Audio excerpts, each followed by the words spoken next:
Summoner's Rift. Ordains it.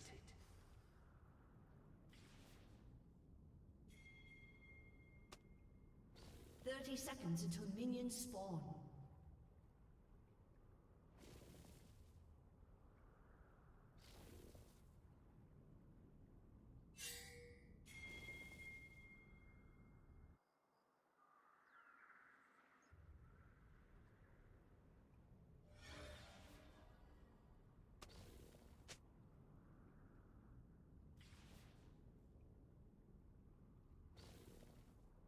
Minions have spawned.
An enemy has been slain.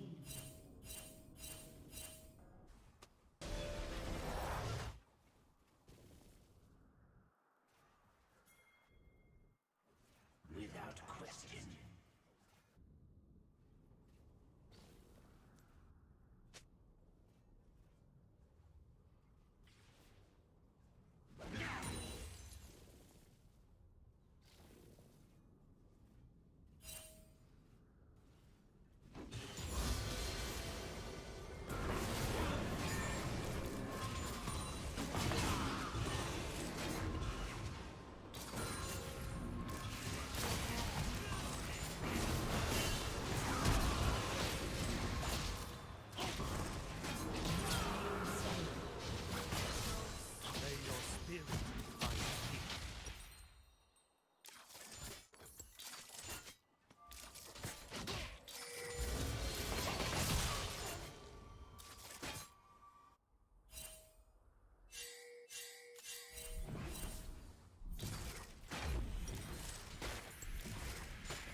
Enemy double kill.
Been slain. It is in motion. Enemy double kill.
Double kill.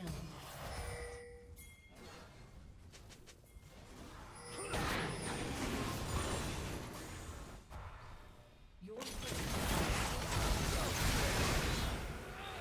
rampage.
Hey crew, what's going on?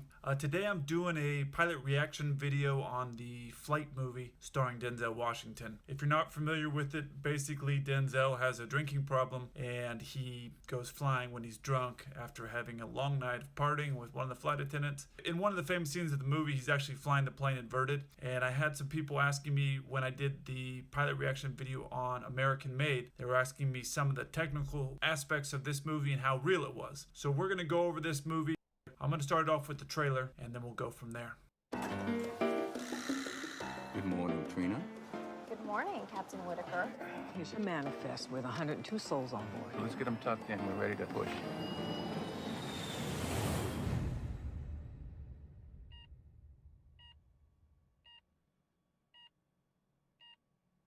How you feeling, Whit? Looked like you pulled some kind of move up there, man. You saved a lot of lives. We are in a dive. I have no control on my side. We going down? Everybody embrace positions. The way you landed that plane was nothing short of a miracle. I see nothing but houses. Evan, listen to me. Trim us nose down. Plane fell apart at 30,000 feet. We're gonna roll it. What do you mean rolling? Ready? Here we go.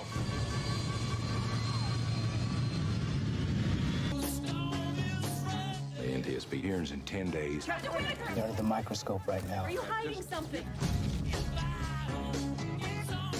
You gonna shoot me? Can I come inside? Yeah, come on inside. I'll shoot you inside.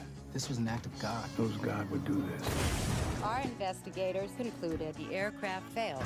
The FAA placed 10 pilots in simulators, recreated the events. Every pilot killed everybody on board. You were the only one who could do it. You saved my mom. I want to talk about the days leading up to the accident. This thing is so heavy it's killed me. I drank the night before the flight. Does Whitaker know he's going to jail? My clients don't go to jail. It's alive, Whip. It's alive. I'm trying to save your life. What life? We're gonna start power. Brace for impact. No one could have landed that plane like I did. So you saw there in that last clip, the plane gets inverted and you can see the engines are on fire. I've seen this movie obviously before, came out a few years back. I liked it. It's a good movie, it really is. There are some things that aren't quite accurate as far as for what would happen in an actual crew scenario. And then there's some aviation aspects of it that don't quite mash up. But there is some stuff that's very real, and there's some things that he does in this movie that are really good learning experiences that you can hopefully take out of that and apply, and I'll kind of get into that when we get into this video here. Oh, and one last thing before we start this video. Who the fuck are you? My name's Kelsey. I'm a 747 pilot. This channel is all about aviation. So whether you're a pilot or just an aviation enthusiast, consider subscribing. All right, let's get into this film. Let's go to the first clip. We've flown together before? I don't think so, sir. You sure? Yeah, Ken Evans. Whitaker. Nice to meet you. That- My pleasure. That's pretty accurate. Usually you're flying with, especially at the airlines, you're flying with random people all the time. So you may have seen somebody passing them in a jet bridge or in the airport or in the crew room, something like that. So that's pretty normal to have that scenario. Oxygen check. Now, I've done this before where they say if you're really tired that taking that oxygen really will help oxygenate your blood and wake you up. And I've had really early morning flights, and I thought, okay, maybe I'll try this and see if it works, because you're supposed to check the oxygen anyways. I put it on just to see, and I didn't really. Some people, it seems to work. Some people have told me, oh man, I feel so much better, and everything's really clear and the lights are really clear. It doesn't really have any effect on me. But I want you to notice when he puts the oxygen mask on him, you see the tubes that are around the outside and they expand and they get big. The actual oxygen is going in there, and the reason for that is when you click that mask, when you pull it out, you grab the two little nozzles that he's using. That expands those bands essentially. So you can pull that out, and with one hand, those bands will then go around your head, and then you let go and it will clamp onto your face. So you notice when he pulls that out, you see those bands actually inflate. That grab the two. When he puts it, you're supposed to check higher. So that's pretty. You're flying to have that scenario. Oxygen check. Now he does around your head. When he pulls that out, you see those bangs. Sure. Yes. You want to hit? No, thank you, sir. Sure? Yes, sir. Okay.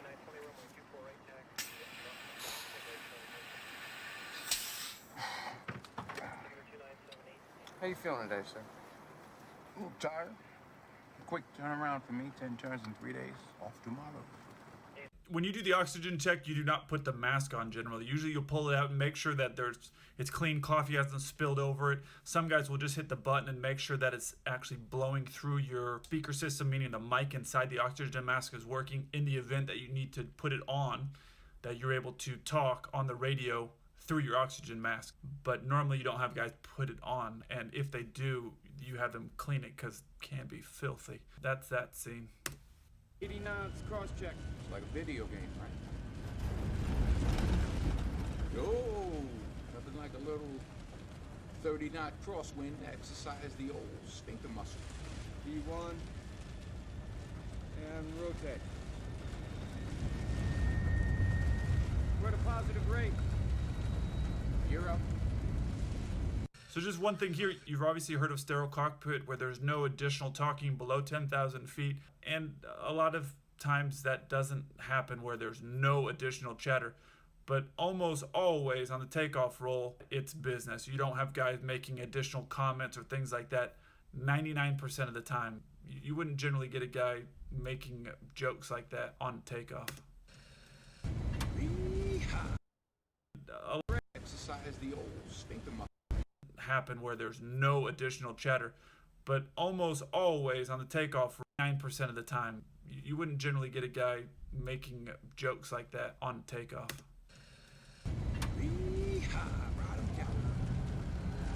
Southjet 227 Orlando departure, radar contact, trim left heading 170, climb, maintain 900,000. Roger that, left 170, climb and maintain 900,000. Don't want autopilot, I'm flying today. Southjet 227 Orlando departure, what's your right? Departure, this is Southjet 227. We got some rough chop, I'd say moderate to... I'd say severe turbulence, definitely severe turbulence. No meal service today.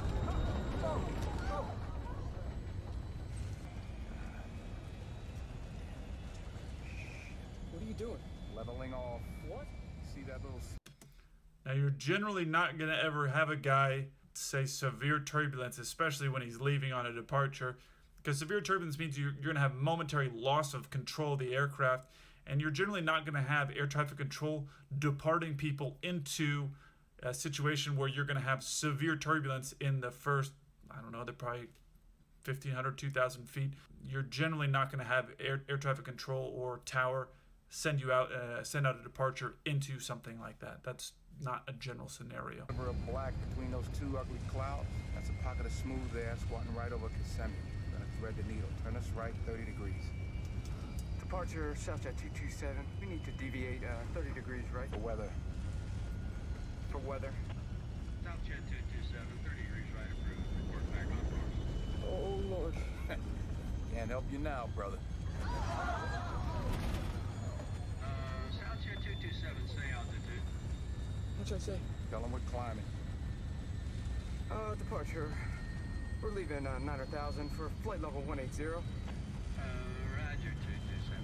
We're approaching our maximum airspeed. Damn right. We need the speed to punch through this crap. Let's work with you. You're over-speeding, sir. Trying to get out of this shitty air, if that's all right with you, Junior. Southjet 227 Orlando, you need to check your logs, see your transponder indicates you're descending. Departure, this is Southjet 227. We're experiencing some rough air, encountering some severe downdrafts. We're in alkaline now. Roger, 227. Sir, look at your airspeed. You're way too fast for this rough air. I'm right on the line. Settle down.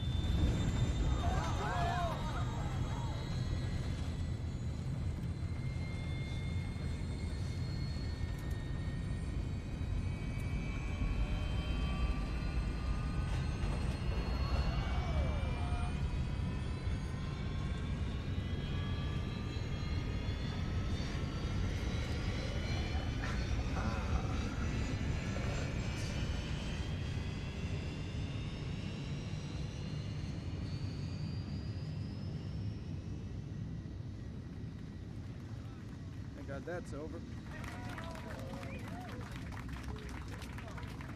So there's a few things here that don't make a lot of sense. One, every plane is going to have a rough air penetration speed, or it's going to be called something like that, which is basically regardless of how bad the weather is, that plane is going to be able to withstand any of the turbulence that's created from the storm. You're never going to be accelerating into a thunderstorm in order to climb above it. You might accelerate before you get to a thunderstorm to get through a hole or something like that, but you're never going to be essentially riding that little red and black thing that's called the barber pole that you saw him ride on. You're never going to be riding that barber pole, is what it's called. And that barber pole is essentially the max safe speed that aircraft can handle. You're never going to be riding right on that while you're getting into moderate turbulence. That's just not something that you're going to do. The other thing is, obviously, he's doing well above 250 knots, below 10,000. Now, you can do that in a heavy jet because you're going to have the clearance in order to do that, accelerate above 250, below 10, at least in the U.S. and some other countries. He's flying a Mad Dog, or it's a version of a McDonnell Douglas, and they call them Mad Dogs, so MD, Mad Dog. You're not going to be doing above 250, below 10. You're not going to be accelerating into a thunderstorm in order to climb above it. And then he's saying there's a patch of smooth air between those two storms. There's really no way to know that. Usually if you're going to have two huge cells next to each other, you're going to have a piece of black area.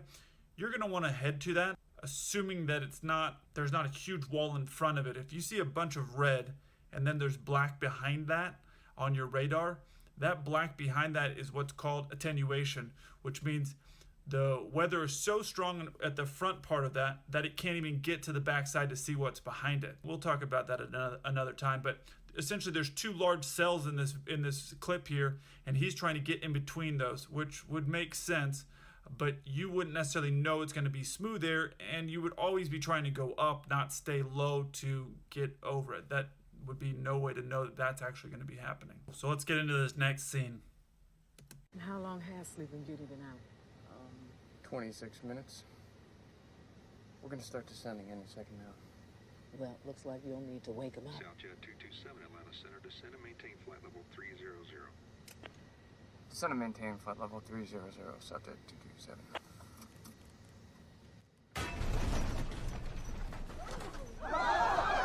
Whoa, whoa. What is that? The elevator feels really stiff, sir. All right, don't force it. All right, Margaret, get everybody strapped in. Get everybody strapped in tight. Ladies and gentlemen, Turn left hard, sir.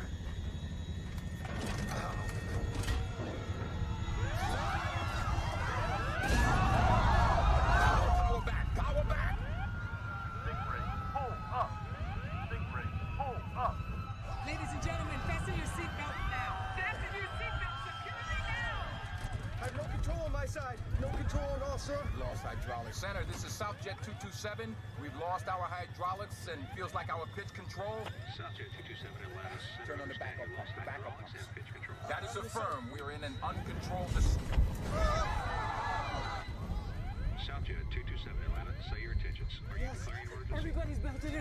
So he's thinking he's lost his hydraulics because generally, well, I'm guessing on this plane, the hydraulics control the elevator and possibly the ailerons. It's different on every plane, but I'm guessing that's why he's saying turn on the backup pumps. He's thinking that they lost hydraulics on one of the systems, is trying to go to a backup system to regain pressure so they can regain control of the elevator. Belted in with everybody in brace positions. Yes, that is affirmed. We are in a dive. We are in a dive. We have lost vertical control. We're gonna need drag. I want you to throw out everything you got. The speed brakes, the gear, everything. Here, speed brake.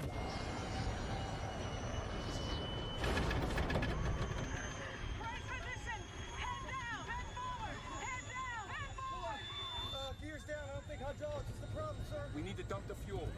Do it! All right. So you heard the first officer say, gears down, I don't think hydraulics is a problem. Generally speaking, on a lot of aircrafts, the gear is extended and locked in place through a hydraulic system. So he's basically saying, well, the gear is going down and it's locking into place, so I don't think that the reason that our elevator is not working is because of a hydraulic system. And then he's saying dump the fuel, which if you've seen any air crash investigations, When a plane crashes and it's empty, it doesn't have any fuel, obviously it's going to be a much smaller explosion, and I'm guessing that's the logic right here in dumping the fuel. Atlanta Center, this is Southjet 227. We're in an uncontrolled dive descending out of 21,000 feet. We're declaring an emergency. We've dumped our fuel. We got a jam stabilizer or something. We need a block of altitude to work the problem and are heading to the nearest airport. Southjet 227, Hartsfield, Jackson Dump the Airport. flaps, It's 12 dump the o'clock flaps. and Just 20 go fast. miles. Just Your do it. present Do it. 30 position. Turn degrees. left heading 315. 315. We'll try our best. All right, that bought us a little time. Now we got to revert to manual control. Your side first. Okay, got it. Nothing, no control.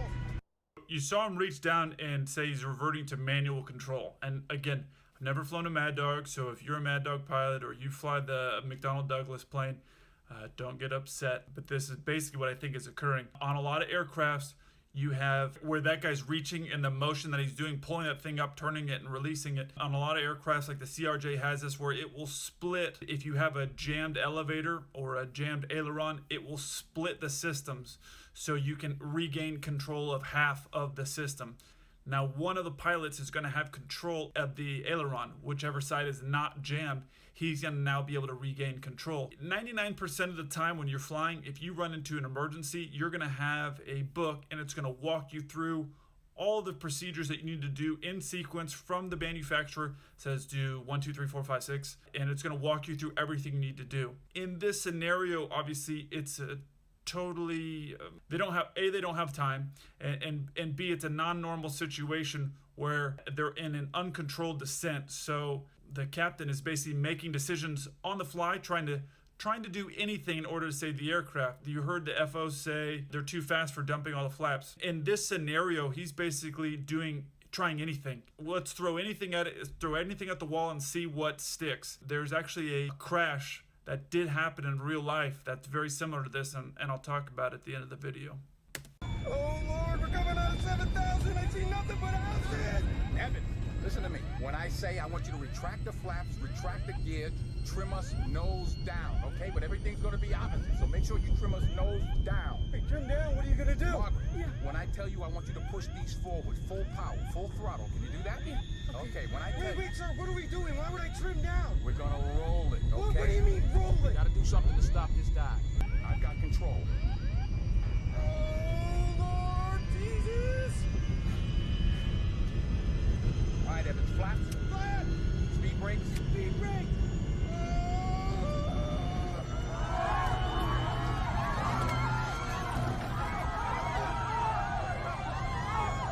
Margaret, power. Gear up.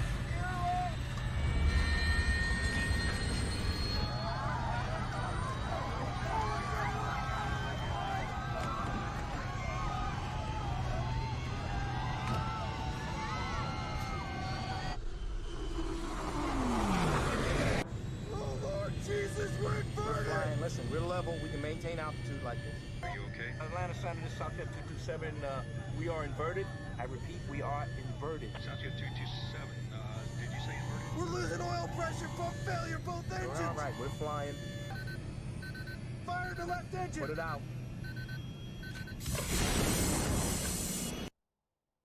Now, in my last video, somebody actually commented and asked me about this, and I wasn't sure what he was talking about. So you saw it said low oil pressure, and then the engine's now catching on fire. Your oil is going to be continually moving through parts of the engine and going back into a reservoir, if you will. I'll use this as an example. If the oil's coming in here, and it's coming out here, and this bottom portion is where it's actually going back to the engine to help lubricate everything. If you were to now invert the plane, we're inverted. I feel like I'm on a scene. I feel like I'm in Top Gun right now. We're inverted. Because I was inverted. If you were to invert it, and now this same area where the oil is used to be trying to get pulled out of, it's now empty, right? So it has no oil. And if it's trying to suck oil out of that and there's no oil that's going, obviously these engines are running really hot and they're going to heat up. Now there's no lubrication. How long would that take? I don't know. But that would be my understanding of why there'd be low oil pressure and why the engine would now catch on fire is the plane would be inverted, and therefore the oil where it's trying to come out of, it can't grab anything. See a field and a road ahead of us. We're going to set it down there. Roger, 227. Oh no, fire in the right now! That is what- We're losing the left engine! Southjet 227, I see you descending through one. He's pulling those fire handles, the engines are still producing thrust. That's not really how it works. When you pull those fire extinguishers, you're killing all the fuel. Anything that's going into that engine that could be creating a fire is basically, it's cutting all of that stuff off. So he's pulling that fire extinguisher handle. Now it's going to cut off all fuel and everything that would be going in there that would be creating thrust.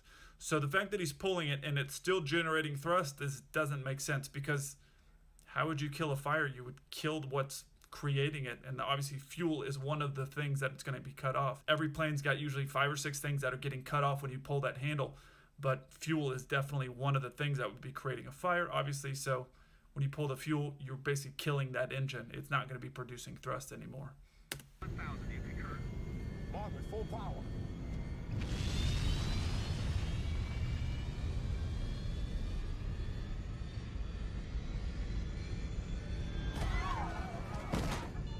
We lost the left engine! Let it roll. We're losing power in the right!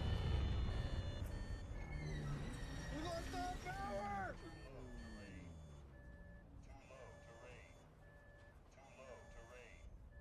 Are we gliding? Glide. Pitch for glide. All right, you kind of know what happens from there. There's a few things that I want to point out to you that happen in this video that are hopefully tools that you can use, and hopefully you will never need them. But one is that he did really well is that he was using crew resource management. He had the flight attendant. He had brought the flight attendant up to help to give thrust to the engines, which wouldn't have worked because they've killed the power, but the idea is good. He's basically using all available resources to try to land this plane. The second thing is as he's getting close to landing, air traffic control is talking to him and asking him, will you concur this, or you, whatever it was that they were asking him some questions, and he was trying to get this plane spun around to land. As you'll remember from probably early in flight school, or what you'll learn as you get early into flight school, is priority is to aviate. Aviate, navigate, communicate. And that's exactly what he's doing. He's flying the plane first. Air traffic control can wait. The people in the back of the plane and the rest of your crew, they're relying on you. So first things first, aviate. The last thing that I really like that he did is he never gave up. Obviously, there was a real life accident that happened off the coast of LA. I want to say it was like 2001, 2000, something around that time. It was an Alaskan flight, and they had basically the exact same thing that happened in this movie.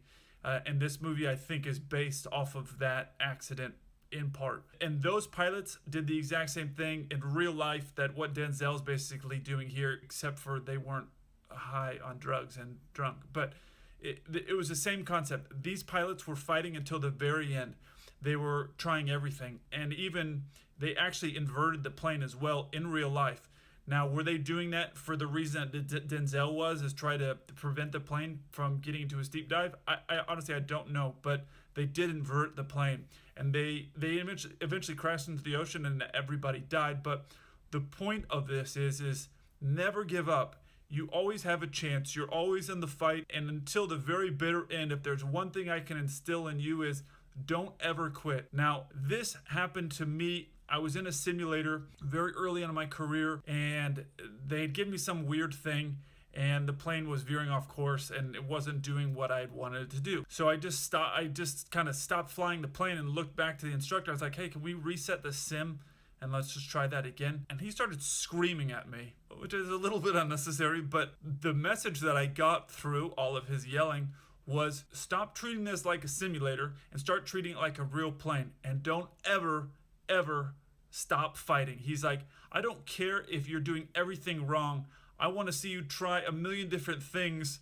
I'd rather see you fight until that plane hits the ocean or hits the mountain then stop and go, I don't understand what's happening. And that's something that's happening here. Denzel is fighting to the bitter end for himself, his crew, and all the passengers that are on board. That's something about him in this movie that I really like, and something that hopefully, if you are ever in an accident situation, that you remember, fight until the bitter end, try everything to keep yourself and your crew and everybody on board alive. All right, crew, that wraps up this pilot reaction video that I did on Denzel Washington's Flight movie. In the comment section below, if you have any other questions about this movie or any other technical questions that you want to ask, please write them down. But what I also want to know is, what questions do you have about aviation in general that you would like to see a video about? Put that in the comment section, and I'll try to make a video on some of the big topics that I think would be helpful to people. Hey, the movie Air Force One came out in 1997. It's a film where terrorists take over the US president's Boeing 747. Today, I'm going to do a Hollywood versus reality on the film Air Force One. Get off my plane. Coming up. Hey 7-4 crew, welcome back.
If you don't know me, my name's Kelsey. I'm a 747 pilot. My channel, 74 Gear, is all about aviation. Today I'm here in Anchorage, Alaska. As you can see, the backdrop of this video is actually really nice. Now I want to be clear, I've never been on Air Force One, so there's a few assumptions that I'm going to have to make on a couple of topics. One thing you should know is the Boeing 747 that the president currently flies on is referred to as a classic. It's an older generation, an older model than what you see me flying. That means it requires 3 people on the flight deck. You have a captain, a co-pilot, or a first officer, and an engineer. So the first scene you're going to see 3 people up there, and that third person is actually required to be there on the flight deck to fly that aircraft. The first scene I have, the terrorists are actually already on board Air Force One and are in the process of trying to take over the aircraft. Let's get into it.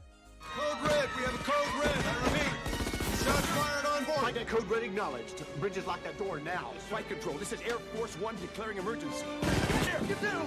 Ramstein Tower, this is Air Force One. We are code red. Shots fired on board. Request emergency assistance. ETA 15 minutes. Air Force One, landing runway 09. I repeat, runway 09. Roger. Turning to heading 185, descending to 5,000 feet. Halo flight lead. You are now under escort. All airspace has been cleared. Alert force has been mobilized. Ramstein Tower, we are a 10-mile dog leg to final coming in red hot. Roger, Air Force One. Wind is 090 at 12. You are cleared to land. In this first scene, the main thing that is off is how the pilots and air traffic control are communicating. Even in an emergency, air traffic control is going to be giving the pilots a heading and a direction and an altitude. The pilots generally aren't going to be dictating, I'm turning this heading and I'm going to this altitude. That's generally not what's going to happen. Another thing the pilot says is that he's on a 10-mile dogleg. Ramstein Tower, we are a 10-mile dog leg to final coming in red hot. A dogleg means you're coming in at a 45-degree angle to the angle of the runway. In most cases, we intercept on a 90-degree angle, that's called a base leg, or we're on a very long final, which means we're just coming in straight to the runway. So a dogleg means you're coming in at a 45-degree angle. Another thing that he says is they're coming in red hot. I started laughing because no pilot would ever say that. And if someone said that, all the other people would be making fun of him. All right, let's get back to the movie.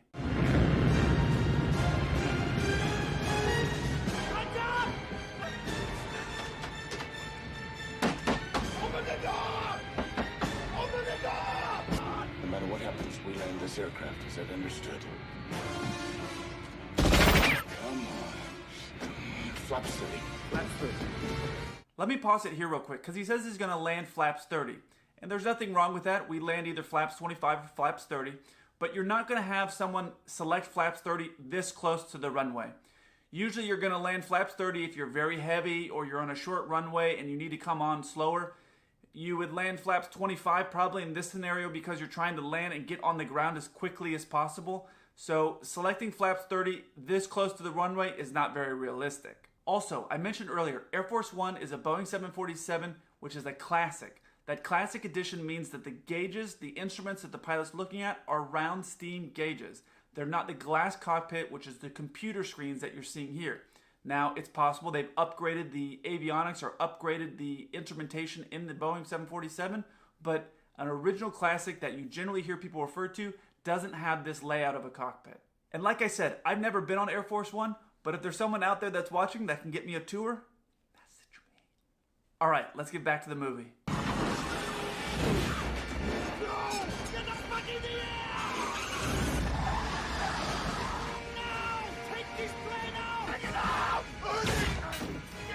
Back in the air now! What are you doing? Yes, no!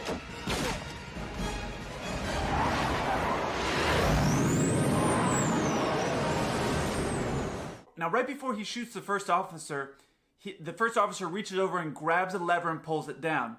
That lever, if it's armed, which it usually is right before landing, it automatically deploys. So there's no reason that the first officer would need to pull that. Usually that's something that's going to be armed, and as soon as the wheels touch down, that speed brake is going to come back. That's going to help push the aircraft onto the ground. That's going to help reduce lift on the wings. That's going to help the brakes. There's a bunch of different things that it does. If someone actually forgot to do it, which I guess is possible in this emergency situation, it's natural that the pilots are going to look for that to come back, which means in this case, the captain would reach over and pull that speed lever back, so it wouldn't be up. Also realize that the Boeing 747 has auto brakes. That means as soon as those wheels touch down and speed up, the brakes start working and slowing the aircraft down. The pilots aren't manually doing it. So you see the brakes skidding and things like that. The brakes won't do that. They'll actually release and make sure that they have traction. Another thing that's very Hollywood in this scene is you see the pilot actually slump over and then the plane veers to the right. This isn't a car. It's not like a normal steering wheel that if somebody lets go, it's going to shoot one way or the other. The way the aircraft is maneuvered is either using your feet on the rudder pedals and using rudder steering like that, or a tiller. This is a picture of the tiller in a 747. It takes a little bit of force to move this, so a guy slumping over in his seat isn't going to be close enough to reach that tiller, and there's not going to be enough force to push it. Also, I hopefully don't need to tell you that a 747 can't turn at this speed. We're generally turning around 7 to 10 knots when we're making a turn. It's not a Fast and Furious car which you can drift around a corner. Sorry, Vin. Alright, let's get back to the movie.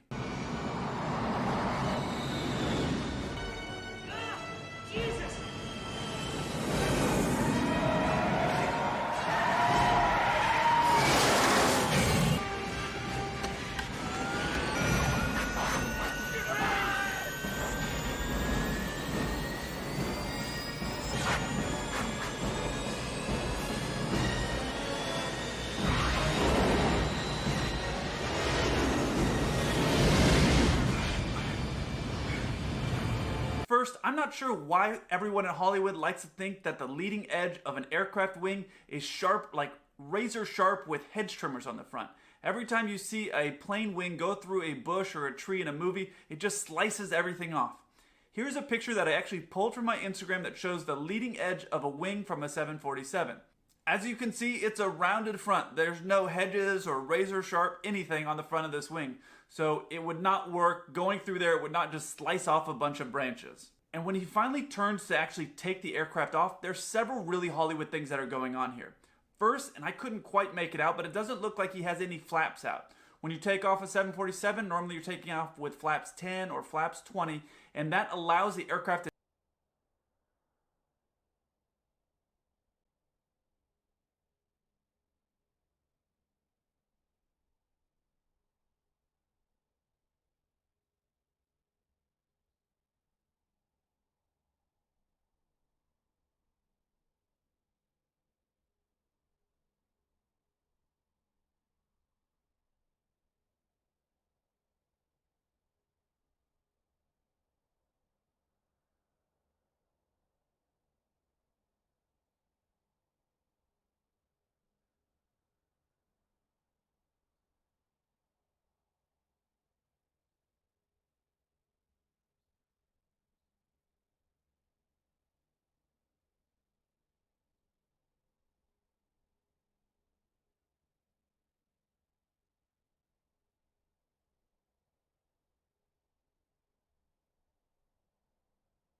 to take off at a slower speed. That's the reason we use it for landing as well, so we can land at a slower speed. So it's the same for takeoff. You're going to have those flaps out so you can get the aircraft up in the air. And he's also taking off in a very short distance, which means without any flaps, there's no way he's going to get off the ground in a couple thousand feet like you're seeing here. And the last thing, and I can't stress this enough, is no matter what type of constipated face that you make, your aircraft isn't going to perform any better or do anything that it's not normally going to be able to do.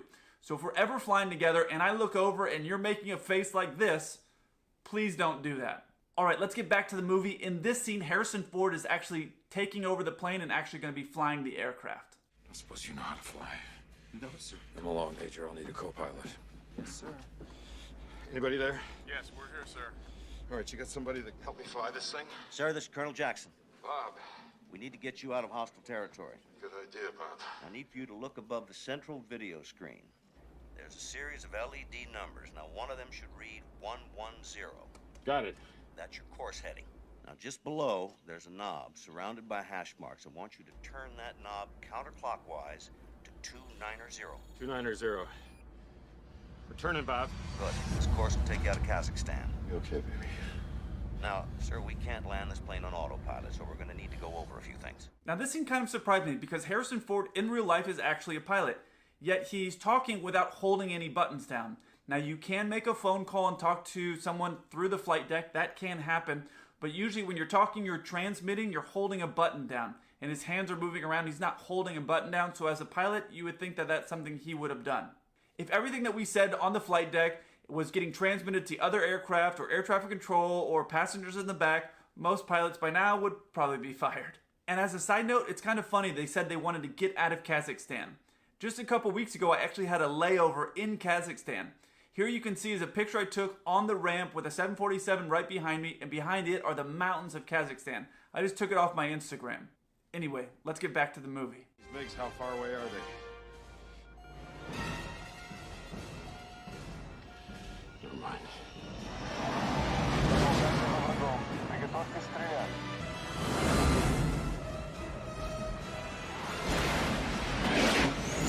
Got one coming at us. Countermeasures are activated.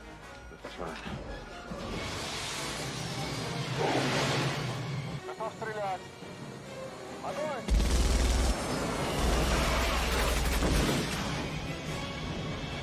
We're hit!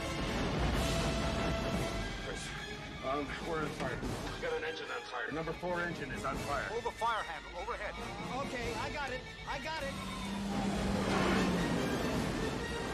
We're rolling right. Left rudder, you have to compensate. Pull back on number 1 engine. Negative, you slow down. You have to trim it out. How do I do that? Knob, aft pedestal. Jesus Christ. Got a red light here. Looks like we're losing fuel. So we'll just have to ignore the fact that all these fighter jets are not able to shoot down a 747, despite the fact that there are no other guns or weapons or missiles for the 747 to shoot back at these other fighter jets, which are significantly faster. Now, one thing that was very good is that when the engine was on fire, the co-pilot in this scenario reached up and pulled the lever and turned it. That is what you would do in the real event of an engine fire, so that was correct. Harrison also asked him if he could pull back engine number 1. Now, we don't know what altitude or what speed they're at, but that would be another way to balance the aircraft out. But he tells him to use the trim, and where he tells him to get the trim rudder is actually in the right spot. It's on that aft pedestal, kind of to the right of where he is. And again, I don't know what altitude or what speed he's at, but he could have pulled back lever 1. Because obviously these fighter jets can't shoot, and they'll probably run out of bullets and have to go back and get gas. Okay, let's get back to the movie. Air Force One, this is Liberty 2-4. Approaching on your left side. Do you read? Air Force One, loud and clear. Gibbs, they're here. Get the door. We'll need 10,000 feet, 200 knots. Gotta get her slowed down. Air Force One and Liberty 2-4. This is AWACS Blue Star. We have no radar contact.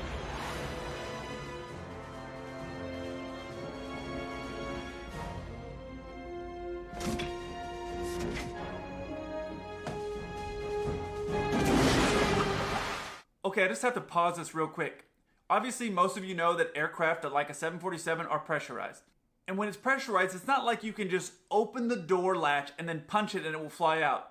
The little door that you see him actually opening up is just the panel to arm the emergency slide. It's not like you can lift that panel up and then just punch that yellow knob and the door's going to go flying off. All that you would do is punch it and probably hurt your hand. Besides that, if they were able to punch and kick that door, which is very big and heavy, is either going to fly into the wing and damage it or possibly into the engine. There's a bunch of things that could go really wrong with kicking that door open. A better idea would have been using the hatch that's on the flight deck. It's a small hatch that opens inward. That inward hatch would then be inside the aircraft and not flying into the wings or engines. That would obviously make the flight deck very loud and very windy. But since these guys have already avoided a hostage takeover from terrorists, missiles, fighter jets that couldn't shoot them down, a little bit of noise from the flight deck isn't going to really ruin their day. Okay, let's get back to the movie. Another engine. Just lost Another engine. Liberty, we just lost another engine. Liberty 2-4 acknowledged. Sir, time to go. Who's gonna fly the plane? I'll take care of that, sir. Got it! We've lost another engine! We're passing 3,000 feet. Impact in less than 2 minutes. Get the president out of there. When you see engine 1 flame out, the screen they show there is accurate. That's what it looks like on a 400, which is what I fly. But you see the engine 4 shut down, and then you see some instrumentation around engine 4. That is not actually how it looked like. It would look like this if the engine was shut down. Next, when you see the military guy arrive onto the aircraft, Harrison Ford is getting out, and he's squeezing around the outside of the seat. There's not a lot of space over there. This is a photo of what it looks like from behind the captain's seat on a 747. There's not a lot of space that someone's going to be able to slide past her, especially not a full-grown man. And again, a 747 is not a car, so you can't just hook a seatbelt to it and hold it in place. The more realistic option would be trim the aircraft out and then try to run off the aircraft. Or hopefully you've opened that hatch and went through the hatch door like I talked about earlier. But you're not going to be able to get a yoke to get held by a seatbelt and hope that's going to do it. That is never going to work. If they'd done my hatch idea, he honestly could have been flying it until the last second, and then you could get out of that hatch probably in 5 or 10 seconds, so it wouldn't really matter at that point. Alright, let's go over the final scene of Air Force One, where they've gotten almost everyone off the aircraft.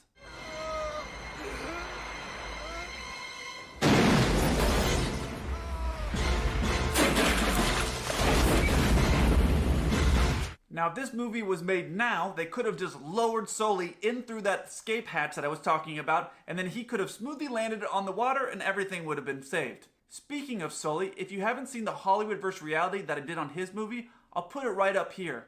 I talk about the great job that Sully, his first officer Jeff, and the entire crew did to safely get everybody off the aircraft. It was one of the earlier Hollywood vs. Reality movies that I did, but it was a great movie, so go check it out. Alright, 7-4 crew, I look forward to when I did the flight review movies on American Made and Flight, starring Denzel Washington, one of the most frequent comments that were left said, do the Sully movie, do the Sully movie. So today, we're doing the Sully movie.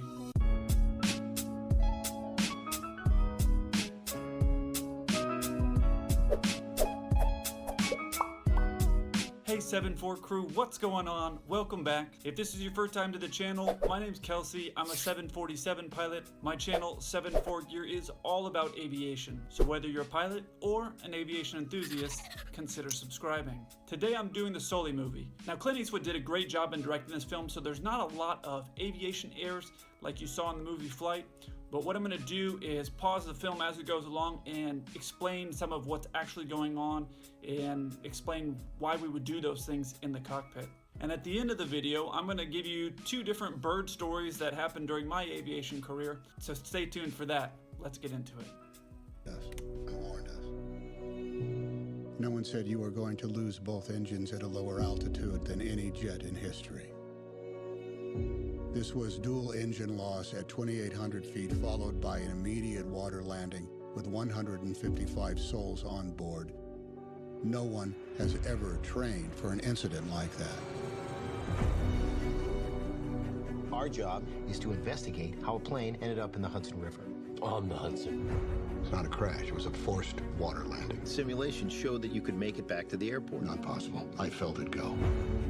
My aircraft. Your aircraft. I want you to know I did the best I could. Of course you did. You saved everyone. People call you a hero. I don't feel like a hero. Show us your cake, Super Sully! There's been too much talk in the press already. I'm overwhelmed by all this attention. The left engine was still operating. What if I did get this wrong? What if I endangered the lives of all those passengers? I got an A320 diving for the river. You did everything you could. It was more than enough.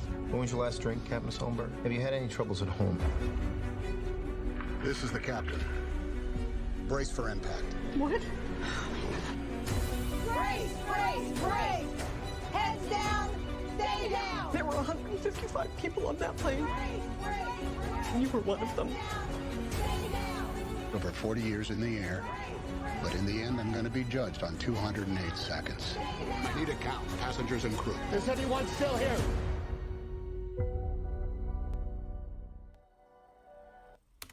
Alright, so that's the trailer, just to kind of refresh your memory of what the film is about. I obviously like the part where the reporter calls him Super Sully. I think that's pretty cool. And the other thing that's interesting is that he says his whole career is going to be judged basically on what happens here.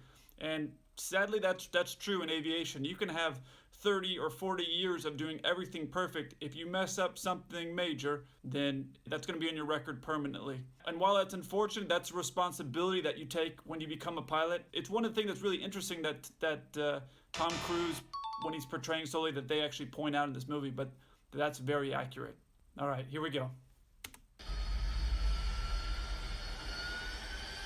I've actually taken off on this runway in LaGuardia, so kind of interesting. Take off minimum fuel quantity verified. 19,000 pounds required. We got 21.8 on board. 19,000 pounds required, 21.8 on board. All right, so he says 19,000 pounds required, 21.8 on board. 19,000 pounds required. We got 21.8 on board. 19,000 pounds required, 21.8 on board. They're referring to the fuel. So you're going to get, at the beginning of your flight, the paperwork that you see always the pilots that are getting up in the terminal. It's going to say the amount of fuel that's required to safely complete the flight to its destination, or what other requirements are necessary for the safe completion of the flight. In this case, 19,000 pounds of fuel is what's being required, and both the first officer and the captain are verifying that. So he's saying 19,000 pounds required, 21.8 on board, meaning they have more than enough fuel to safely complete the flight. And both are verifying it, so that way there's never any issues that one guy saw it and the other guy didn't see it. And that's just going to be a protocol, I guess, that U.S. Airways had at this time. Cactus 1549, runway 4, clear for takeoff. Cactus 1549, clear for takeoff.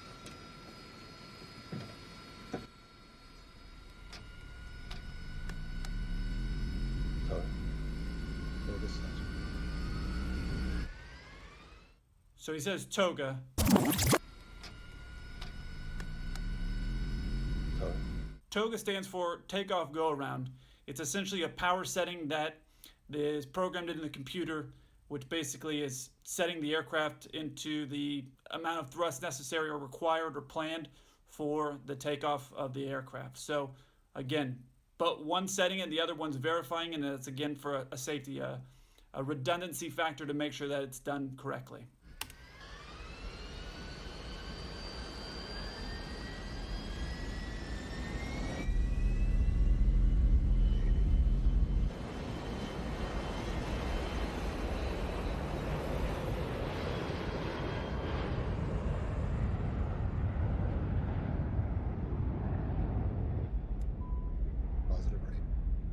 Gear up, please. Gear up.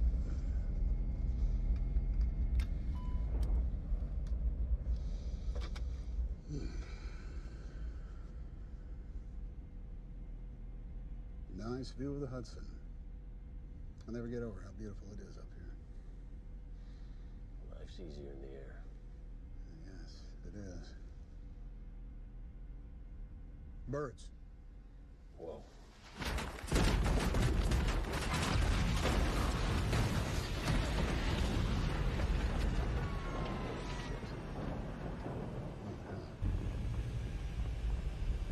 You got one rolling back. You got both of them rolling back. So when he's saying one rolling back and two rolling back, he's basically saying the thrust that's being created by the engine is rolling back. That's not specifically what he's looking at when it's going backwards, but that's what it's telling him. One rolling back and two rolling back. It's basically saying engine one and now engine two. The amount of thrust that's being created is now deteriorating, and therefore there's not any thrust being created from either engine.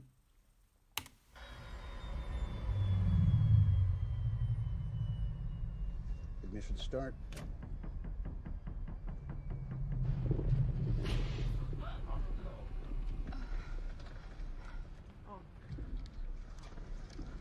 I'm starting the APU. Double check your seatbelts, please. Seatbelts, can I make sure you relax? When the engine's rolled back, they stop obviously producing thrust, but that is also what is the source of electricity for the engines. The engines are producing, obviously, thrust. They're producing electricity for everything that's being run on the aircraft. It's producing pressurization. So those engines are doing a lot of different things. When the engines are now shutting down, you're obviously now losing the electricity. That's why the cabin lights are turning off. he says, I'm going to turn on the APU. Now, the APU is the auxiliary power unit. In the very back of a plane, the next time you're at the airport, you'll see a cone at the back of that plane. If it's running, you'll see fumes coming out of it. That little cone at the very tail of the aircraft that has fumes coming out of it, that's a small turbine engine, similar to what's on the wings, but it's in the back. It's used for a lot of different things that's on the aircraft, but one of those things is electricity. He's turning that on to give power again to the aircraft. Now, almost never when you're in aviation are you going to do something that's not as directed by the training manuals. But in this case, he deemed it was necessary for the safe completion of the flight. So under captain's authority, he decided he was going to turn it on. Now he's restored electrical power to the aircraft. Seatbelts, can I make sure your seatbelts are make sure your seatbelts are fastened?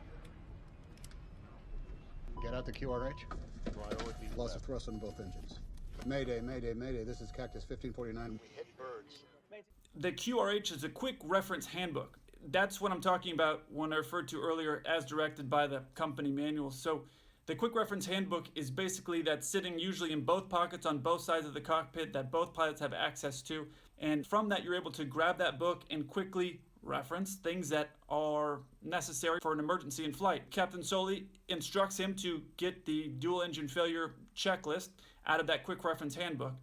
Now later on, you're going to hear him asking to confirm things with Soli. In that checklist, you're going to have things that if you're reading it, you're going to be doing them while the other guy is handling the radios, flying the aircraft, and things like that. There are other things that are more important that both people need to agree on it.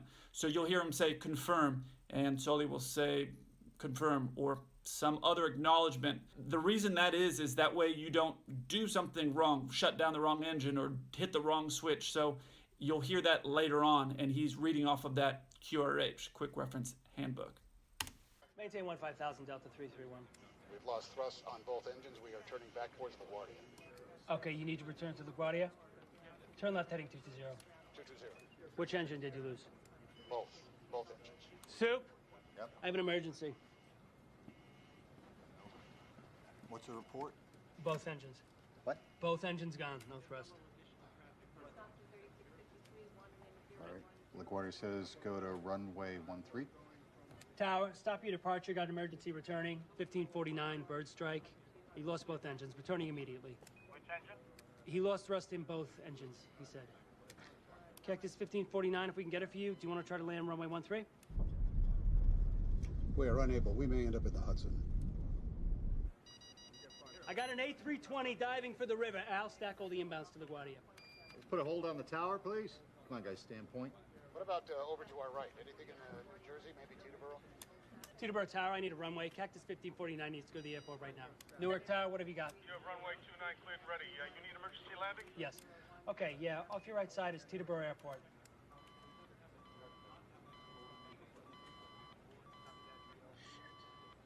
Traffic to runway 4. I don't think we can make any runway. What about over to our right? Anything in New Jersey, maybe Teterboro? Okay, yeah, off your right side is Teterboro Airport. LaGuardia departure, got emergency inbound. This is Teterboro Tower. Go ahead. Cactus 1549 over the GW Bridge. Needs to go to the airport right now. Check. Does he need assistance? Yes, bird strike. Can I get him in for runway 1?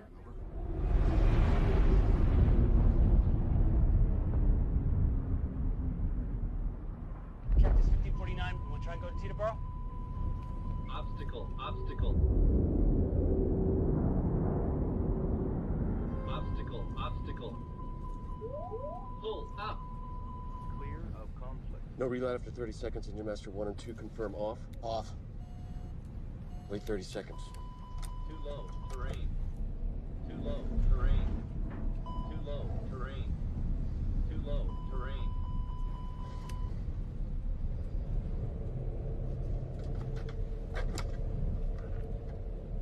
This is the captain. Brace for impact. 500.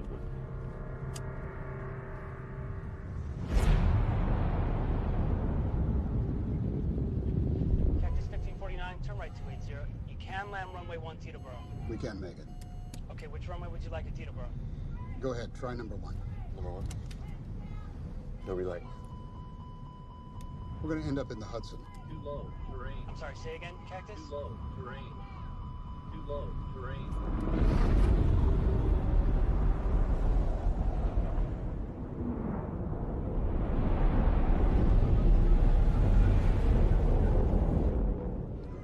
flaps out. Put the flaps out. Flaps out. Cactus 1549 radar contact lost. You also got Newark off you at 2 o'clock at about 7 miles. Got flaps out. 250 feet in the air.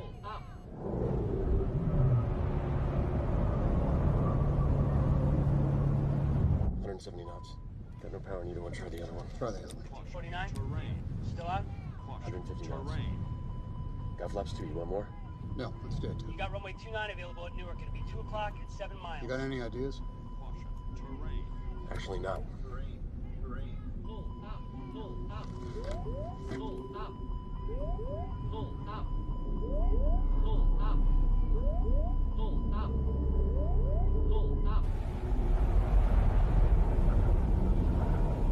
We're gonna brace.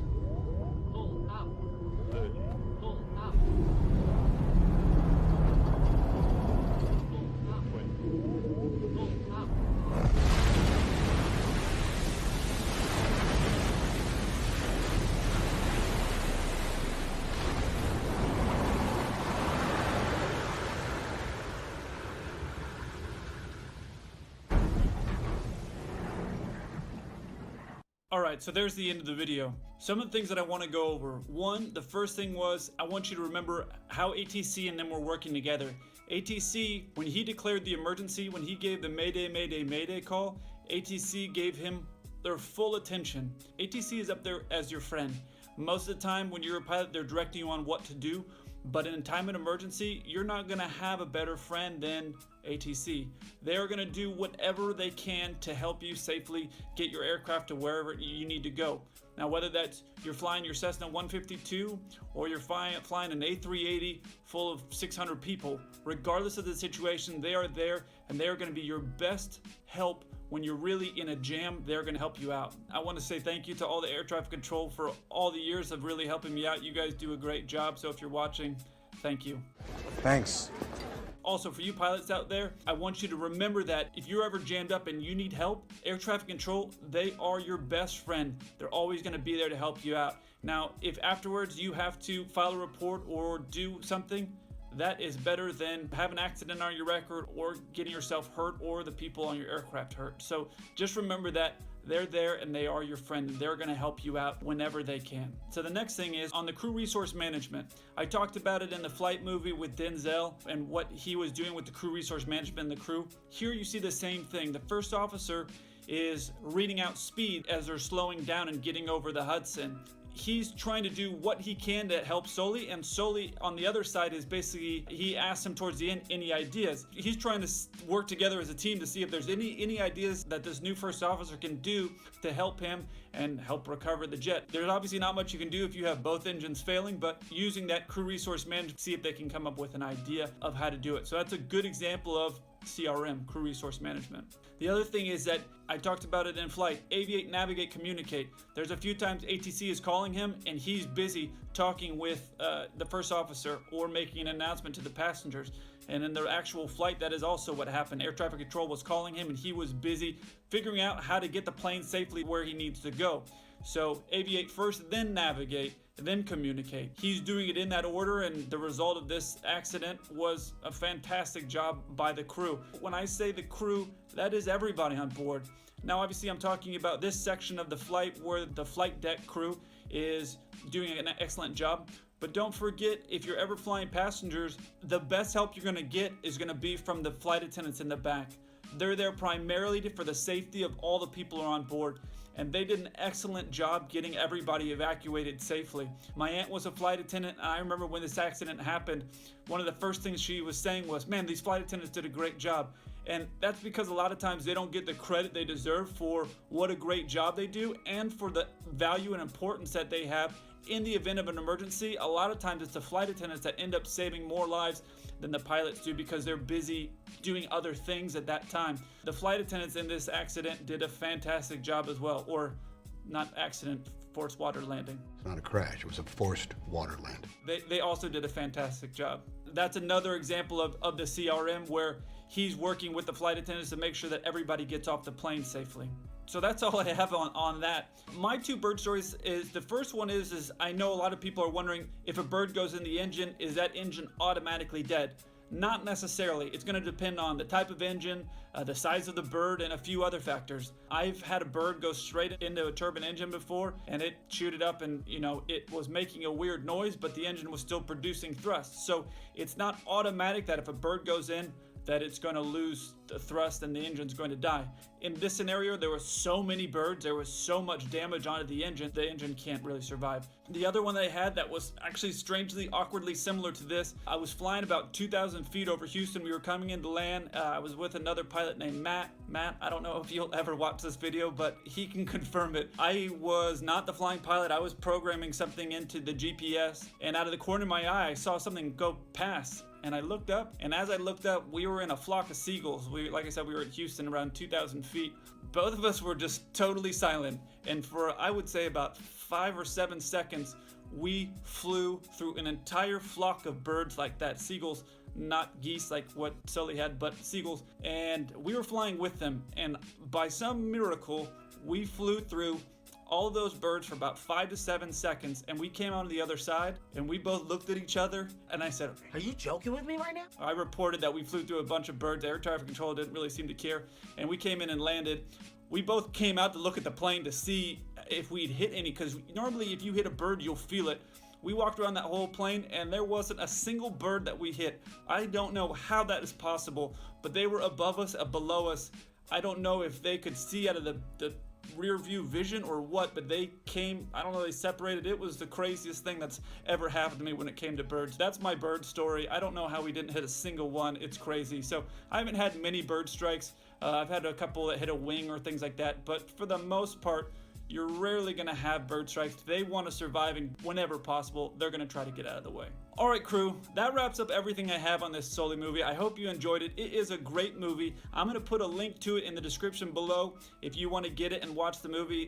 Clint Eastwood did a fantastic job in directing it. And I know Sully, I believe, was a technical advisor to make sure that everything was really accurate, and obviously he did a fantastic job as well. Catch me if you can. Hollywood versus. Today I'm here in currently not considered uniform first week. You look too young to be a pilot. I'm a co-pilot. Why so nervous? How'd you feel if you lost your uniform first week on the job?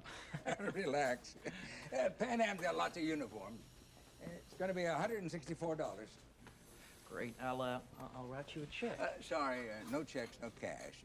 You'll have to fill in your employee ID number, and then I'll bill Pan Am. I'll take it out in your next paycheck. Even better.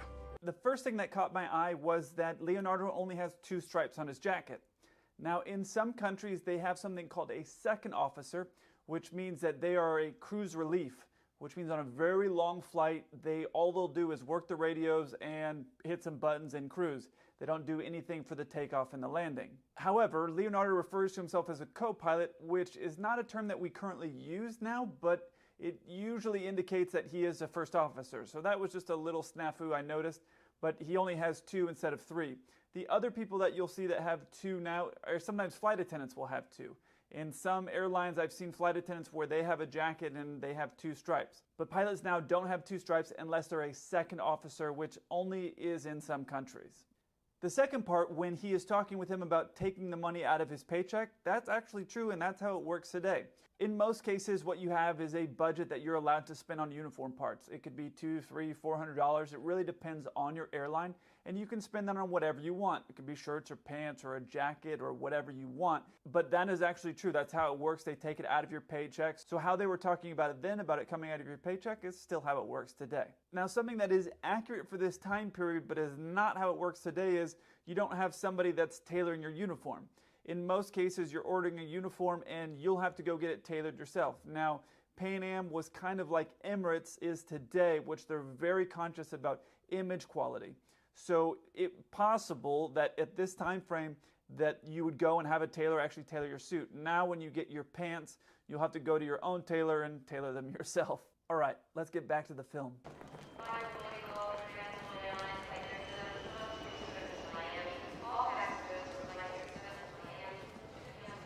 Hello. Hi. Are you deadheading? What? Are you my deadhead to Miami? Yes, yes. Yeah, I'm the deadhead. Here you go. You're a little late, but the jump seat is open. You know, it's been a while since I've done this. Which one's the jump seat again? Have a nice flight. Well, he has 3 stripes now, so maybe they put the 3rd stripe on after he left the tailor. I don't know. Another thing that's really cool is that where this is taking place looks like JFK. It's that old TWA hotel that they've been renovating, and I think it's open now. It's really cool. I haven't had a chance to check it out, but I've heard from a few people it's really cool. The biggest Hollywood thing about this scene is actually how they're confusing 2 words that are often messed up: deadheading and jump seating. So she asks him, "Are you my deadheader?" Are you my deadhead to Miami?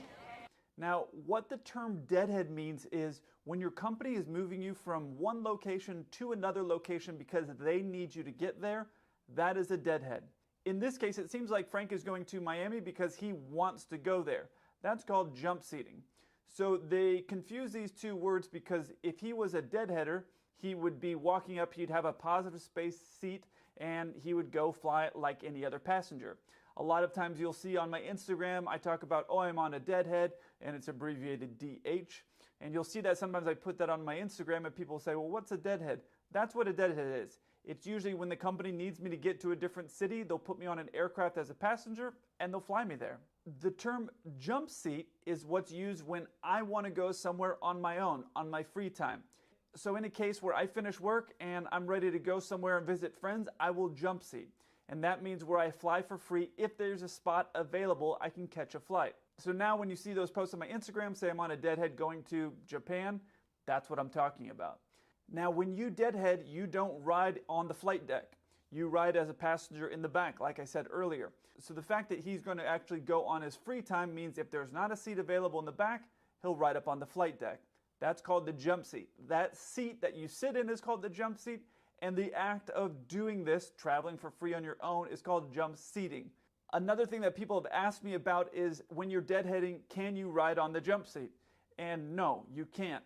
The only scenario that you're allowed to ride on the flight deck is when there are no extra seats available in the back. And for the most part, no airline pilot is going to ask to sit in that seat because it's very uncomfortable. The only scenario might be if it's a friend of yours that's flying or some guys that you really want to talk to, you might sit up there, but the seats are a lot less comfortable than even the passenger seats in the back, and I know that's hard to believe. For some of you that have ridden coach on a very long flight, you think this is the worst possible seat. Trust me, that seat, the jump seat up there on the flight deck, is worse. It's very small, there's no support. A lot of times your legs have no room to stretch out at all, and you also need permission to go to the bathroom, so it's definitely worse. That being said, I know a lot of aviation enthusiasts would pay a lot of money to sit up there, so it all depends on what you think. Okay, let's get back to Catch Me If You Can. Are you my deadhead? Frank, Captain Oliver, John Larkin, the co-pilot, Fred Tully, flight engineer. Frank Taylor, Pan Am. Thanks for giving me a lift, boys. Go ahead and take a seat, Frank. We're about to push. What kind of equipment you on? DC-8? 707. You turning around on the red-eye? I'm jumping puddles for the next few months, trying to earn my keep running leapfrogs for the weak and weary. No shame in that. We all did it. Something that's very Hollywood in this scene is that both the pilots are already wearing their shoulder harnesses. I've talked about it many times before, but while you're on the ground, pilots never wear those. They're not very comfortable, it's hard to move and get things, so you never wear your shoulder harnesses, and honestly, after takeoff, like you saw in the Sully movie that did the Hollywood versus reality on, shortly after takeoff, most pilots take their shoulder harnesses off, because at that point, you don't really need them. Next, you see Leonardo actually looking around for where the jump seat is. I know it seems crazy, but on every plane it's different, and sometimes you have to hit a button to release it. So it's kind of an interesting thing because I've been there trying to get a jump seat out and I can see everybody on the plane looking at me, and it feels awkward, like, yeah, I fly a $200 million plane, but I can't figure out how to work this seat. And honestly, it happens a lot more than you might think. What happens is when you get up there, the pilots will ask something like, are you familiar?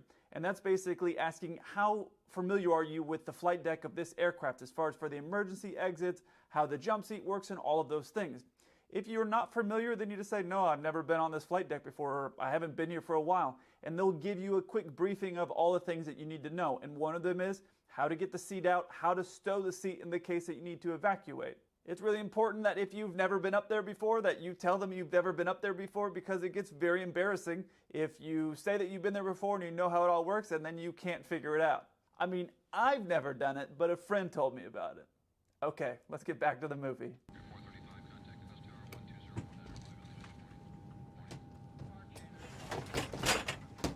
Have a seat. Thank you. Would you like a drink after takeoff? Milk? 80 knots. Check.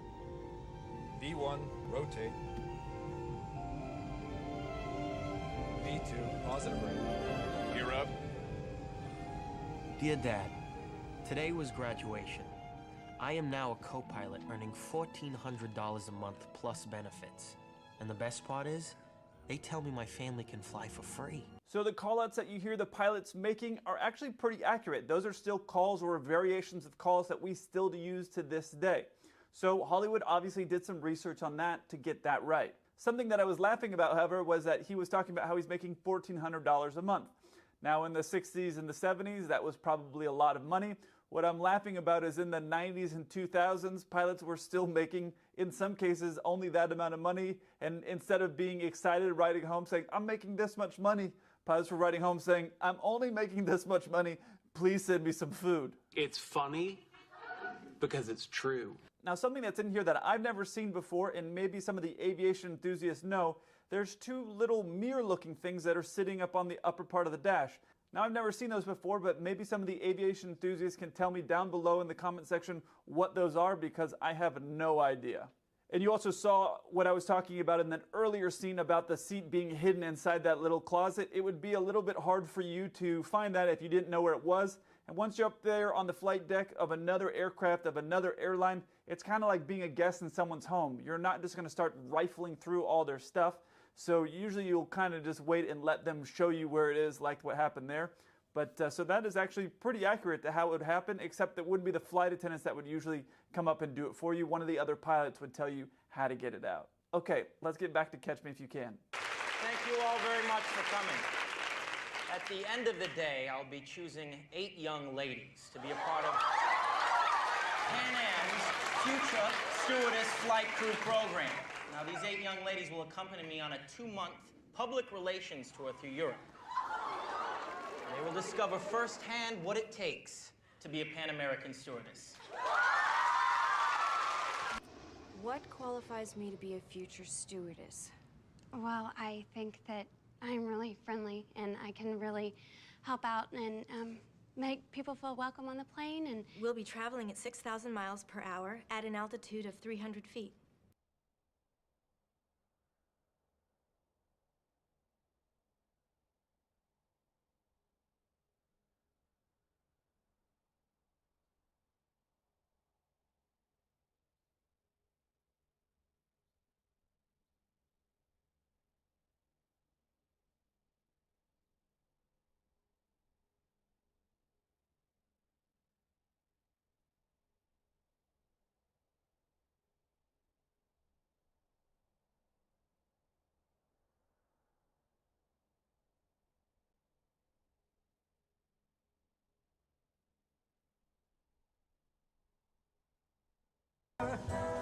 That blonde out front?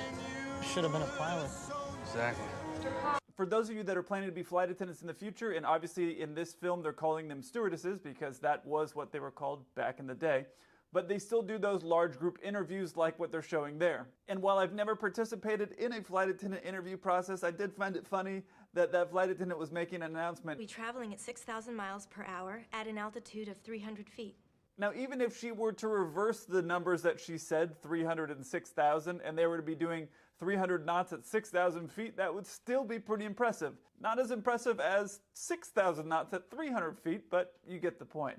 As the part as far as for walking through the terminal and having people stare at you, that's not as common now as it used to be. It does happen a lot more, I find, when I'm overseas, even domestically inside the US, so I do see it from time to time. Sometimes as I'm walking with a group of flight attendants, you'll see people that are looking over and smiling. You kind of see that look in their eye like, man, that's something I'd really like to have done. And usually it's from older people that remember that golden era of aviation. It's definitely not today as glamorous as it was during this time, the 60s and the 70s when Pan Am was doing everything. but at the end of the day, it beats most any other job. I do find, though, for sure, in a lot of countries, sometimes in Asia or even South America, that the way they treat you as a crew member is significantly better when they know that you're crew. There is still that idea of how cool and how amazing it is to be part of a flight crew. And it's really nice to be treated that way because it gives me a little taste of what it used to be like for these pilots and these flight attendants back in the 60s and the 70s. It's my understanding that Frank, the guy who Leonardo DiCaprio is portraying in this movie, actually did that group interview and actually took a group of 8 over to Europe. And honestly, that is so baller. That is so baller. Good for you, Frank. Good for you. Something else that caught my eye, which isn't really a Hollywood thing, but Leonardo now has 4 stripes on his jacket. That signifies that he is now a captain. And back in this era, usually you weren't getting very, very young captains at the airlines, not like you're seeing now because of such a heavy pilot shortage. At this time, you wouldn't get somebody usually that young as a captain at a big airline like that. Now this next scene is towards the end of the movie after they've caught Leonardo for doing all the things that he shouldn't have been doing, and he's on his way back to the US to face trial.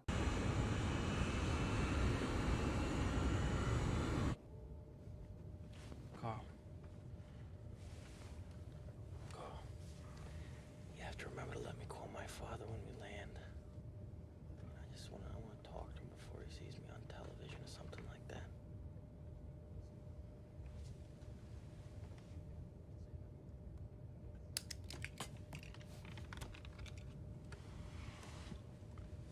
Carl, look. That's LaGuardia right there. Runway 44. Okay, I had to pause it here real quick. There is no such thing as runway 44. How it works is the runways have numbers based on the compass heading of that runway. For example, if your plane was landing to the north, it would have runway 36, meaning it's landing directly to the north, or directly to the south, runway 18, or to the east or to the west, and it's going to have a numbers of anything like that. So you could have runway 7 or runway 27, but you can't have runway 44. So that's just something, I don't know, you could use as a party trick if people are talking about the different runways, but it's all based on the compass heading of that specific runway. And over time, as the compass changes, sometimes we'll actually change the number of that runway. Another thing that is just funny is that I find it so interesting that in real life, this individual was able to portray being an airline pilot and fly and trick crews, flight attendants, and pilots that he was actually a pilot. And I find that pretty funny because when I started this channel, if you're newer, when I started this channel, I had a lot of messages saying, that guy's not a real pilot, he's a liar, he's a fake. And I find it just amazing that in real life, this guy was able to go out there and convince that many people to let him fly for free and travel all around the world. I realize it was a different era and people were more honest during that time period, but I just find it so amazing. Okay, last scene of Catch Me If You Can. You'll have to take your seat, sir. I've told you twice. We're landing. Sorry, thank you. All of you. Frank, come on now. Frank? We're landing in 6 minutes. All of you need to be in your seats. Frank, with your open the seatbelt door. fastened. Frank!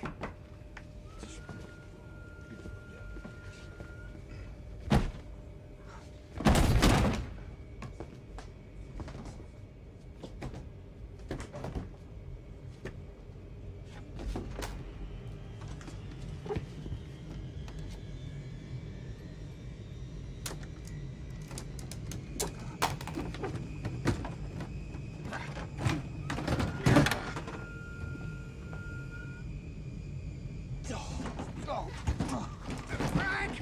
Frank!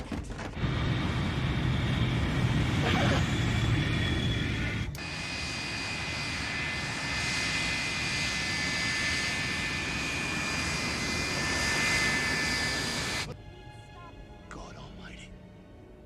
There is a way to actually unlock those doors from the outside without busting it in and possibly squishing the person that's in there.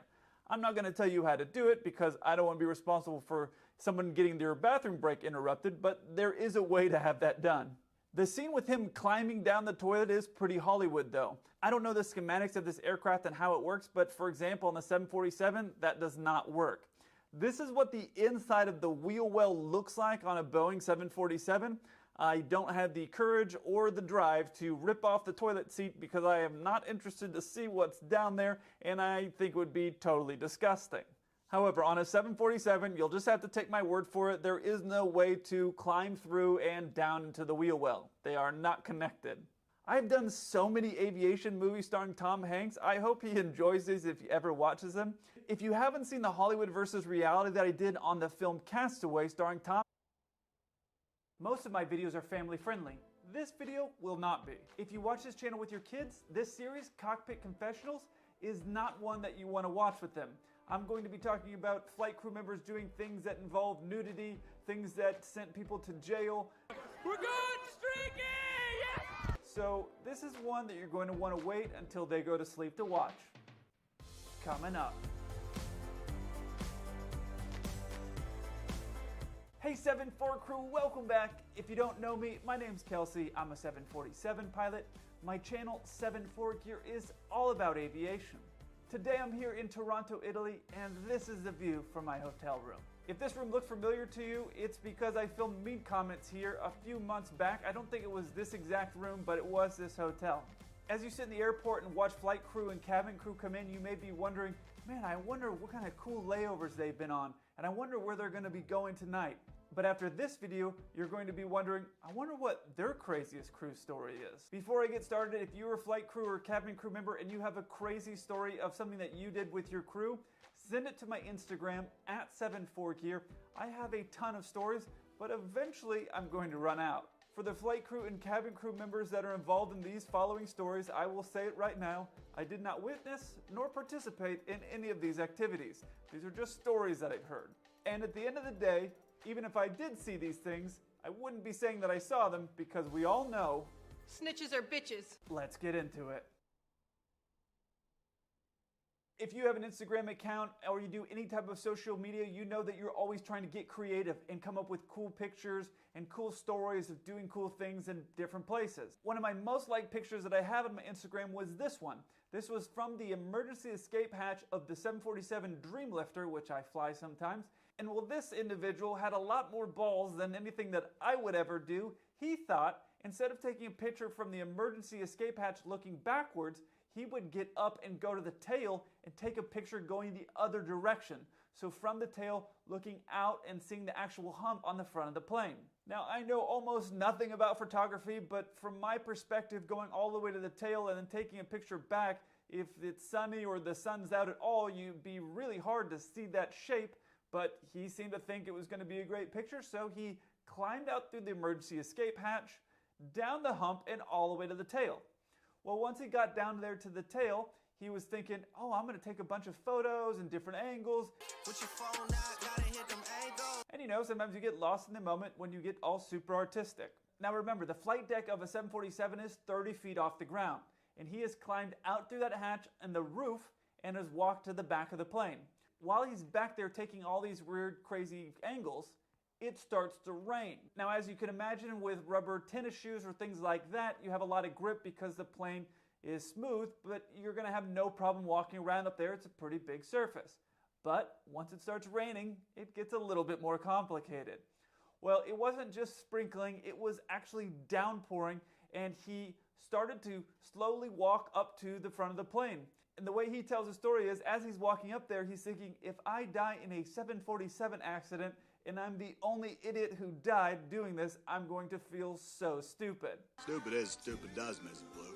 Well, he ended up quickly getting to the hump of the plane, and then he had to get up that hump. Now, a normal 747 hump isn't like the Dreamlifter with all those rivets that you saw in that photo. It's pretty smooth. But with all the rain, he wasn't going to be able to walk up it without sliding off and falling 30 plus feet onto the ground. So he had to lay down and then shimmy up in to get to the emergency hatch. When he got to the emergency hatch, it had been closed because the flight crew members that were in there didn't know he'd went out through the hatch, because who would do that? And so they closed it because it started raining. So now this guy is banging on the door so they can let him in. Finally, they open the door and are wondering, what are you doing out there? And he had to slide in head first to get into the plane.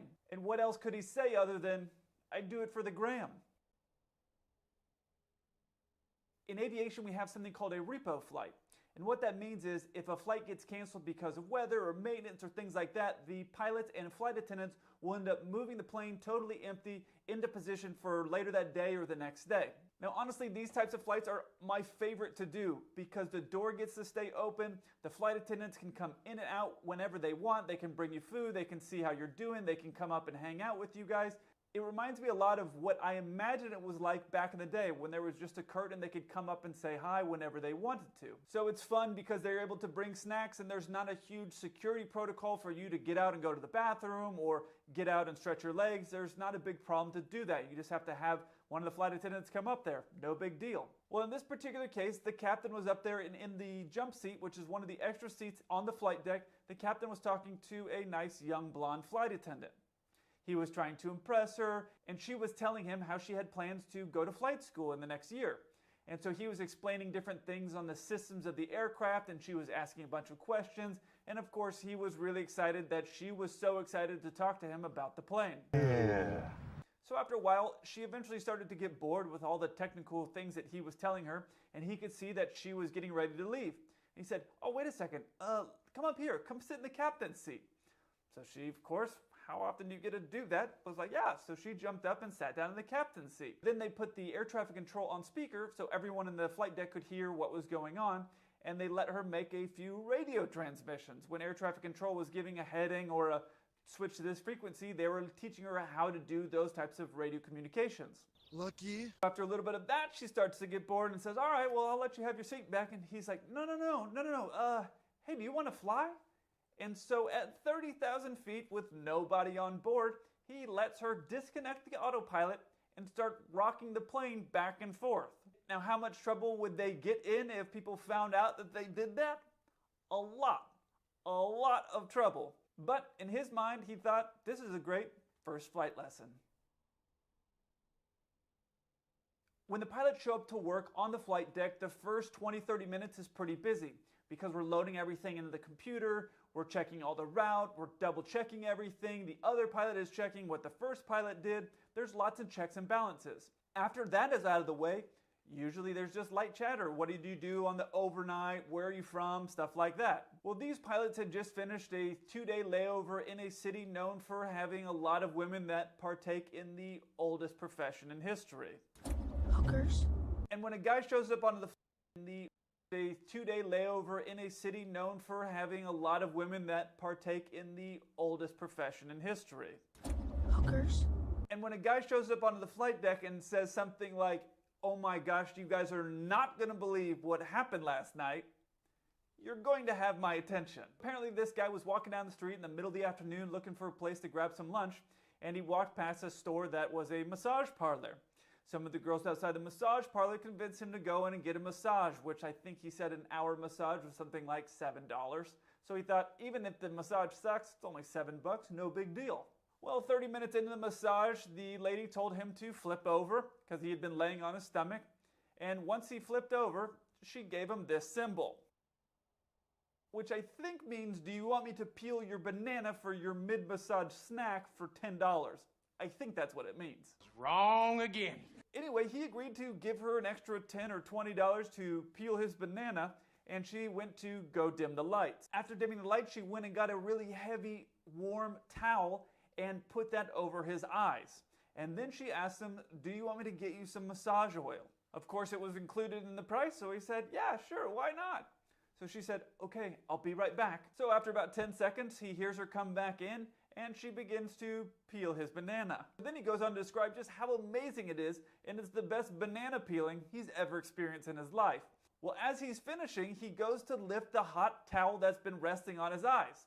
As he lifts his hot, heavy towel to tell her what an amazing job that she's doing, because I guess he thought eye contact was the way to really let her know what a fantastic job she was doing, it wasn't her anymore.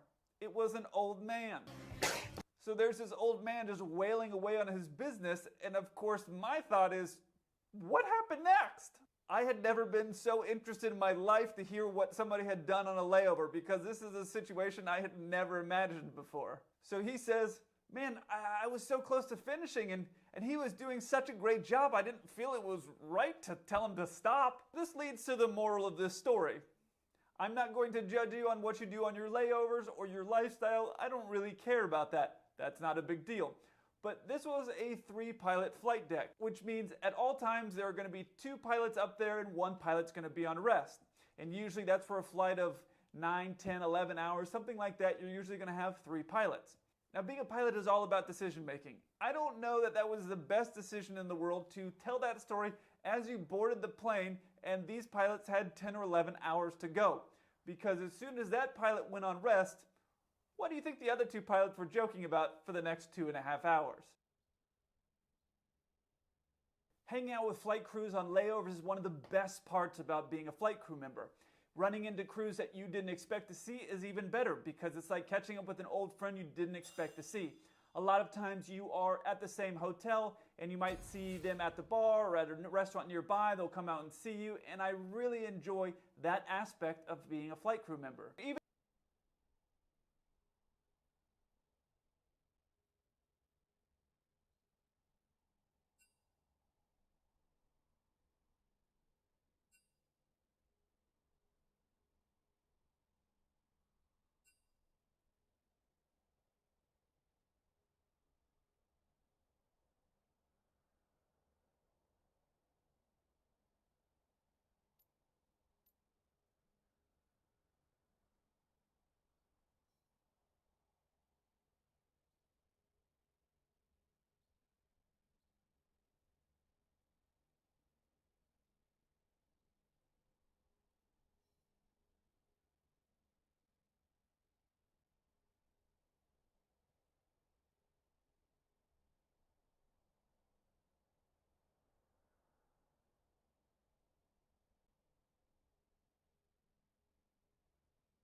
Even if it's been a long day and you did 3 or 4 legs that day, as you get out of the van, if you see some of your friends that are down there at the bar or at the restaurant, usually you'll go say hi and talk to them for a little bit. As we're getting out of the van, I hear one of the flight attendants saying, "Oh, no, Bill, no." And I'm thinking, what is going on? I thought maybe somebody had gotten hurt or she had got some bad news about her friend Bill. Well, as I got out of the van, I looked at her face to see what was happening, and I realized she was staring at the lobby of the hotel. And when I went to look at the lobby of the hotel, I saw Bill, one of our pilots, totally naked, holding a Papa John's pizza. Ooh, Papa John's! Now, Bill was an older man, he was not in the best shape, and he really enjoyed having a lot of body hair. But one of the other things that caught my attention, and I'm really glad that he was wearing this one article of clothing, and that was high tops. High tops from like the 80s. I don't know if he's had them since the 80s or he's just really up on fashion, but they were old Reebok high tops. A few weeks later, I had a layover in that exact same city, and when I looked at my schedule, I noticed we weren't staying at that hotel anymore, and I'm not surprised why. Actually, that would not surprise me. But sometimes you're tired in your hotel room, and you're thinking, I don't really want to go out to get food, and you just think, I want to make an order for a delivery. Here's another story of an airline getting kicked out of a hotel. This crew was staying at a hotel in the Midwest. Let's call it Minnesota. It wasn't Minnesota, but let's just say that it was. Well, before a flight crew and the cabin crew will all meet up in the lobby. And the crew were standing down there waiting for the final flight attendant to show up. So I usually like to give the other pilot or other flight attendants a little bit of time to get down there, because I know sometimes you run a little bit behind. I know it takes me a while in the morning to get my hair done. But the 5 minutes had passed, and I went to the front desk. I said, hey, can you call this person's room? So they call a room. No answer. So I thought, well, maybe they're coming down. Give it another 3 or 4 minutes. All the while that we're talking there, the other flight attendant is texting her, who the girl is not responding, and the police are talking to the people at the front desk. I didn't pay any attention to it. So after that had happened, another 3 or 4 minutes had passed. I thought, I better call crew scheduling. Crew scheduling has the numbers of all of the people's cell phones. Now, they won't give us the number, but they will patch you through to the individual that you're trying to reach. So they go to patch me through to that individual, and while that's happening, I see the front desk lady waving the other pilot to come to the front desk. While she's waving him to the front desk, I'm on the phone waiting for this other flight attendant to pick up the phone, and they don't answer the phone. So I call crew scheduling back, and I say, hey, listen, they're not picking up the phone. They're not in their room. The other flight attendant's texting her. We can't get a response.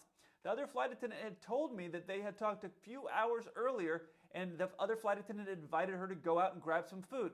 But this flight attendant had food in her bag, so she wasn't going to go out and eat. So that other flight attendant said, all right, I'm going to go grab some food. I'll be back in a little bit.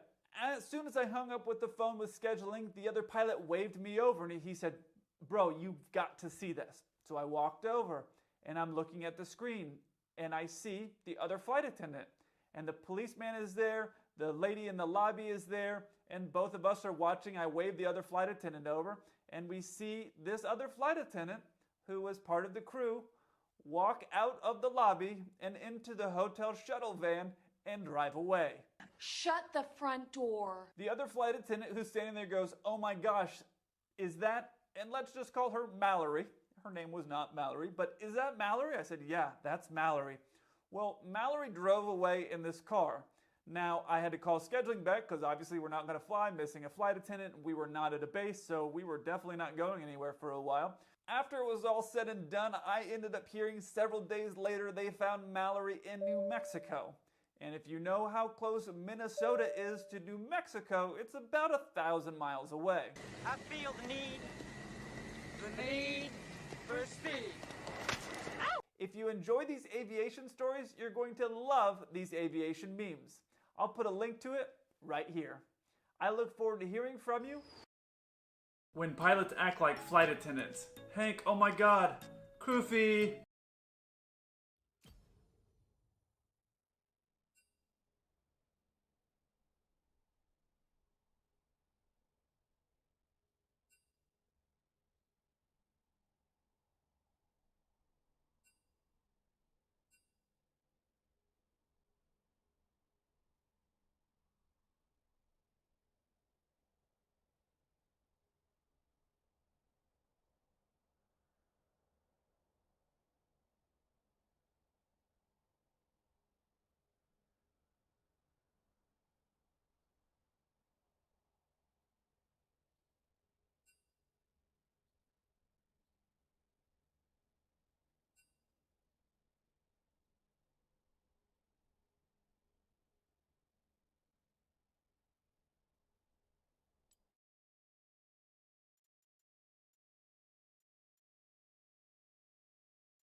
this is mean, but it's pretty realistic. Lately, I've been commenting a lot more on Instagram, and since then, people have started sending me aviation memes. So I thought, why not share them with the 7-4 crew? So, aviation memes. Coming up.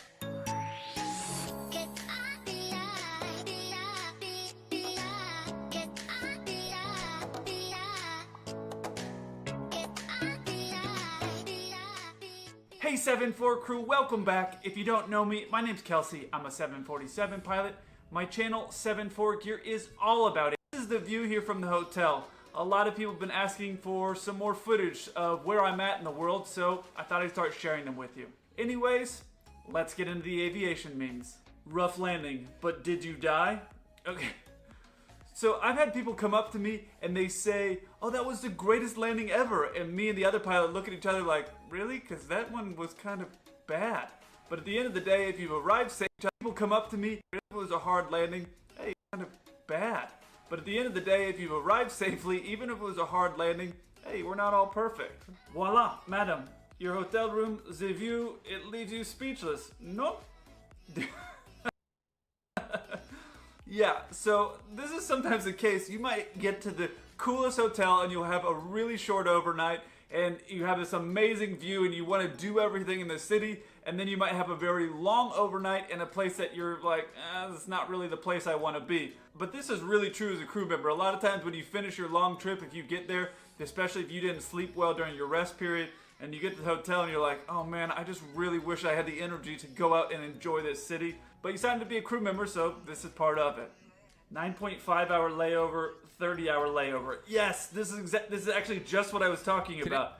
I've had hotel rooms that are so awesome and you get there and you think, why do I only have 11 hours here? Or the city that you want to be in that's really awesome. If you're a crew member, you know this is always how it works out. You have the long layovers in the places that you generally don't want to be, and it's usually a crappy hotel room. Waiting on that VFR pilot to finish their request. Okay, that's just mean. So a VFR pilot, if you're not a pilot, a VFR pilot is generally a person who is not a professional pilot. They're flying in day weathered, or they're flying in normal everyday conditions basically. And obviously most of the times those are newer pilots, so they're a little slower on the radio and don't speak that concisely. So basically what they're saying here is airline pilots are listening to these guys make radio calls and we're just so frustrated. And when I was a new pilot, I always thought airline pilots are listening to me going, dude, hurry up. Anyway, for the most part, airline pilots know that we were there too, so don't worry about it. Make the radio call that you need to make. And if you can do things to improve, I got a bunch of videos talking about how to make radio communications. Premature evacuation.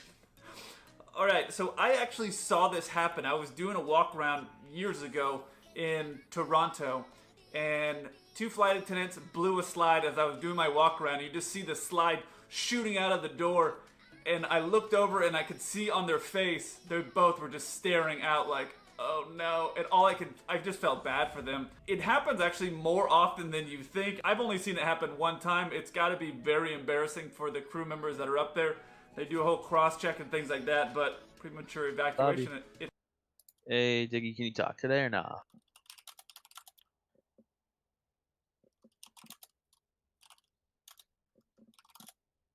He's like, yo, my bad. We can. Yeah, we can hear you the first time. Alright, Diggy, move down one slot. Don't feed, pick me Ari and we'll be okay. Here we go. Wait, Major, you're still here?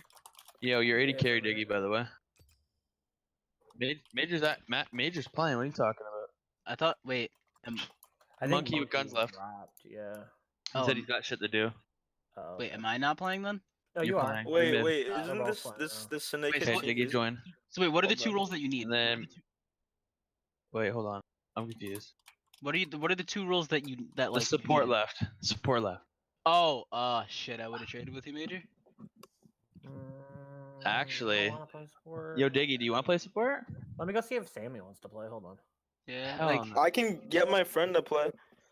So yeah, if Major, I'd rather not Sammy, please. If Digi switches to support, then I'll play AD carry and give Major mid. I'm fine with that. We could do that. He's fine. I don't mind. Whatever happens, just PM me. Let me PM you.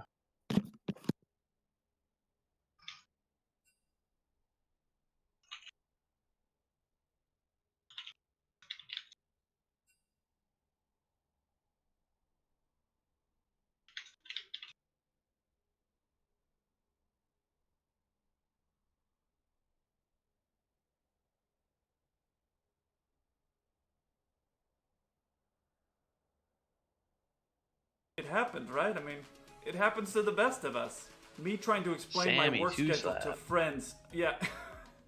This, or it actually would be better if it said me trying to explain how to bid to a new crew member.